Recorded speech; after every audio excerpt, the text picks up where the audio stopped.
is this? What is this? All right, here I am. Have no fear. Get that picture out of here. How you doing there, folks? Lame Schmull here, coming to you from FEMA Region number 3. What is this? I don't know. I just wanted to jump on here real quick, show you all that I'm still around. I don't know what's going on, it's kind of like a calm before a storm, perhaps. You know what today is? Well, as I speak, now who knows this, by the time this video is uploaded, it may be the next day, but as I speak right now, it's June the 18th, 2015. June 18th. 6 with 3 more 6s, 6/18. This was the day that there was supposed to be Al Gore's big to-do all around the world with his Live Earth Road to Paris. But you know what? Let me tell you what. They canceled it. I just want to tell you now, it ain't happening because today was the day. You know what else today is? And this might be the reason they canceled it. June 18th, the first day of Ramadan. All the Muslims are out, doing their thing, I suppose. Maybe that's why they canceled it. Maybe Al Gore didn't want nothing getting blown up. Maybe Bruce Springsteen was going to come out and perform, and they didn't want the Muslims blowing his head off. Who knows? Maybe all the acts backed out. Maybe that Al Gore and Mr. Farrell just assumed that all these big stars were going to come and do their bidding with this climate change garbage lie. And maybe they backed out of it, so they had to cancel it. And they never tell you why, the real reason why it ain't happening. In the actual article, they use the word delayed. Delayed? They're going from 24 hours of live concerts all around the world. 24 hours with 100 artists all around the world to one little free concert somewhere near the Eiffel Tower in September. I'd say that was a little bit of a downgrade, wouldn't you? But like I said, it could have been because of Ramadan. They didn't want to upset the Muslims. There's so many Muslims in France, that's where the whole thing is home based at. Don't want to offend them. But anyway, here we are, June 18th. You know what else is June 18th? It's the 1-year anniversary of the day that moose ran into a bus. No, not a bus. A bus. I don't know how many moose they got over there in the Palestinian territories. It was a year ago, June 18th, 2014, when that moose ran into that bus somewhere in England, yeah. All those people in there got out and started praying, and they put up a cross or something, because they thought the moose was Satan. Hey, look, it's coming, folks. It's coming, folks. Don't tell me that this is the summer of Charlie. I saw one video, put it up as the summer of 666. You got so many folks online saying that this is going to be a summer of racial tensions like never before. And you talk about racial tensions. Look what just happened the other day. Some guy went into one of the most historic African-American churches in the United States and blew 9 people away, killed the pastor of this church in South Carolina. You don't think the spirit of Charlie is all over this summer? You got the Charlie game. Come on now. You got little children calling up Charlie. Manson is having a field day with all of this, I'm sure. Sitting in his prison cell saying, look at there, Charlie, here I am. Yeah, but this is the summer of Charlie. We got the racial tensions. We got the Charlie Manson show on every Thursday, that Aquarius program. We got the Charlie game. Come on now. And remember, what was Charlie's favorite album? Charlie's favorite album was the Beatles' White Album. That's where he got Helter Skelter from. There's something else on there. It hit me one day. There's a crazy little tune, or whatever you want to call it, on the White Album. A great album, I played it till, my headphones almost fell off. That there's a number on there called Revolution 9.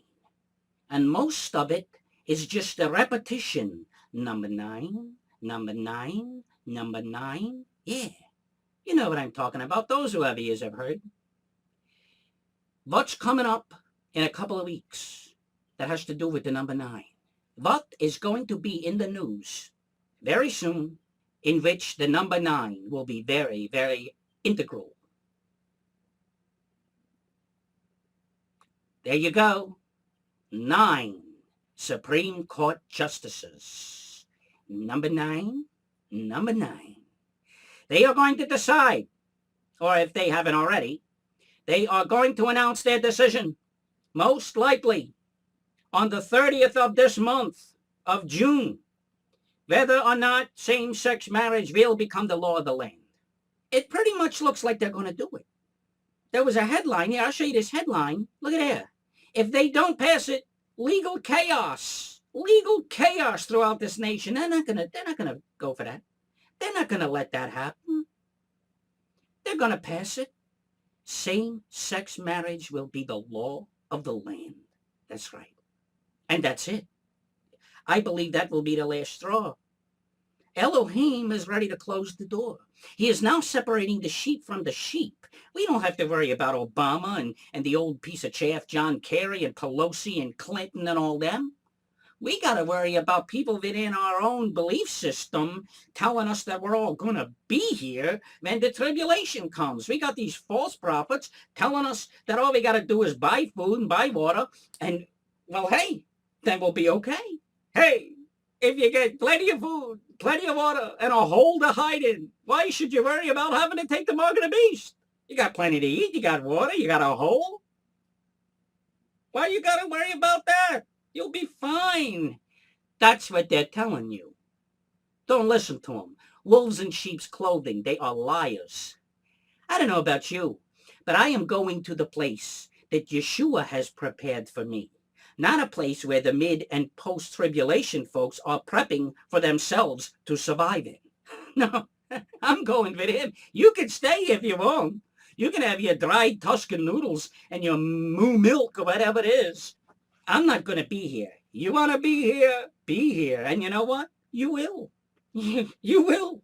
Remember, Yeshua had no pity for the 5 foolish virgins. He shut the door. He said, I don't know you. You know what else he was saying? He was saying that you didn't buy enough oil, but you bought plenty of food and water. Why do you need to come to the marriage supper of the Lamb? You got your own. You got your own food. You got your own water. You got your own little hole to have your feast. I got some other videos coming up about that. I've been working on a lot of stuff. I've been studying oil and rain. Go to Bible Gateway, Bible Hub, whatever, and look at all the passages that have to do with oil and rain. That's what I've been doing. And I'm rereading the Psalms, going through it verse by verse, line by line, precept by precept, here a little, there a little. I love the scriptures. It is the greatest thing to have the scriptures. I got them right here. I love them. Ooh, couldn't do without them. And you can't either. You see, that's the oil. That's the oil in your lamp. The oil increases every time you read your word. And especially, your oil will increase every time you go outside and look up. Every time you look up, you're filling up your lamp. Because that's what he told us to do. Look up. For our redemption is drawing nigh. That's a big way to fill that lamp, is to go out and look up. I go out 2, 3, 4, sometimes 5, 6, 7, 8 times a day just to look up and say, Elohim, I'm waiting for your son. I'm waiting for my bridegroom. That's right. And I can feel the oil. I can feel it. That's right. And something's coming that gives you even more incentive to look up. The very close conjunction of the planets Jupiter and Venus, June 30th, 2015. Go out at sunset and look up and see this wonderful, wonderful celestial event. It was part of a series of celestial events that the Magi saw from Persia that told them that a king was being born in Israel. That's right. Yeshua HaMashiach. You've got to go out. June 30th. It's close. It's coming up. And go out now. Go out tonight. If it's not cloudy in your area, it's kind of cloudy right here in FEMA Region 3, at least in my neck of it. But if it's clear skies, look in the west at sunset, and you will see Jupiter and Venus getting closer and closer. And if they can join, Jupiter and Venus conjoining on the same day as that same-sex marriage ruling comes down. Oh, Elohim is talking. He is talking to us through that conjunction. Number 9. They had better use their brains on this one, even though it looks like it's going to be passed, and same-sex marriage will be the law of the land. Bill, I'm going to jump over here now. I just wanted to say hey, and that I'm still here in FEMA Region 3. Keep me in your prayers. Keep us all here, Fritzy and Zeus and Shirley. Keep us all in your prayers, especially my little Polish friend, Shaul. He's still looking for work. He had to leave his job. He left his job in March due to the fact that he was told to cease and desist in all prayer to Elohim, and to stop teaching Bible prophecy to people in a nursing home. Yeah. Well, he wasn't going to sell out. He wasn't going to, sell out for a paycheck and stop praying to Elohim. These were people that asked him for prayer. Was he going to do, no, I can't pray with you. No. Got to have my paycheck. He didn't sell out. But keep him in your prayers. He's looking for a job. Maybe perhaps Elohim would see fit to give him something that he could make a living in the full-time service of Elohim. Keep that in your prayer. He's a good guy. But anyway, I'm going to get out of here. I'm going to go edit this video and put it right up on the internet so you can see it. But keep an eye out for Jupiter and Venus every night until June 30th when they conjoin, and you'll still see them. But the planets, those two planets, Jupiter and Venus, will disappear around July 11th, 7/11, and you won't see them again. And if Elohim sends his son for us, his bride, we'll be seeing him from a whole other angle. Oh, Elohim, I hope that's the case. But I just want to say to you right now, you're all in my prayers. I'm still here, watching and praying. I love you all the watchmen, watch ladies, watch children, and their watch dogs. Read about oil and rain and reread the Psalms. You can never go wrong rereading the Psalms. That's right. One more thing. Zip, zip, zip. Now you be warm. Okay.